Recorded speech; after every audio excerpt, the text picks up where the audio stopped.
Israel के वजीर आजम Benjamin Netanyahu ने अपने एक पोस्ट के लिए आवाम से माफी मांगी है। दरअसल नेतन्याहू ने सिक्योरिटी और खुफिया अफसरों पर 7 अक्टूबर के हमलों से जुड़े इशारों को देखने में नाकाम रहने का इल्जाम लगाया था।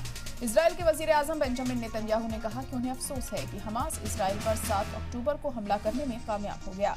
उन्होंने इसके लिए जिम्मेदारी लेते हुए माफी मांगी। एक न्यूज एजेंसी के मुताबिक नेतन्याहू अब तक इजराइल के शहरियों पर हुए जारहाना हमले के बाद सिक्योरिटी नाकामियों के लिए माफी मांगने की मुखालिफत करते आए हैं, लेकिन टाइम्स मैगजीन को दिए इंटरव्यू में उन्होंने पहली बार खुले तौर पर गलती को तस्लीम किया और इसके लिए माफी मांगी।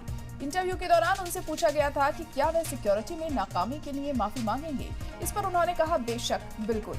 उन्होंने कहा उन्हें काफी अफसोस है कि ऐसा कुछ हुआ और हम हमेशा पीछे मुड़कर देखते हैं और कहते हैं, क्या हम ऐसे काम कर सकते थे जिससे इसे रोका जा सकता था। इससे पहले 7 अक्टूबर को हमास की तरफ से किए गए हमले के फौरन बाद नेतन्याहू ने सोशल मीडिया पर पोस्ट किया था कि खुफिया सर्विस हमास ऑपरेशन का अंदाजा लगाने और उसे वार्निंग देने में नाकाम रही है।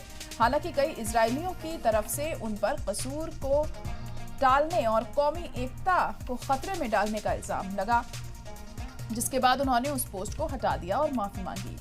इसके अलावा जब नेतन्याहू से सवाल किया गया कि मुल्क की सबसे खराब सिक्योरिटी नाकामी के बाद ऑपोजिशन के लिए उनका क्या पैगाम होगा, तो उन्होंने कहा कि ये इस बात पे डिपेंड करता है कि लीडरान इजराइल को जीत की तरफ ले जा सकते हैं या नहीं। उन्होंने पूछा कि क्या वे यकीन दिला सकते हैं कि ये जंग के बाद के हालात अमन और सिक्योरिटी वाले होंगे। अगर जवाब हाँ है तो उन्हें इख्तिदार में बने रहना चाहिए।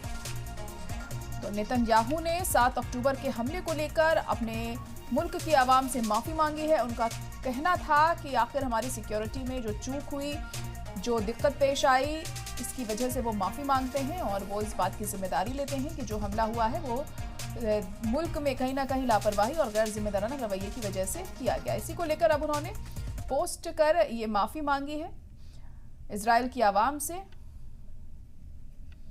दरअसल नेतन्याहू ने सिक्योरिटी और खुफिया अफसरों पर 7 अक्टूबर को हमले को लेकर ये माफी मांगी।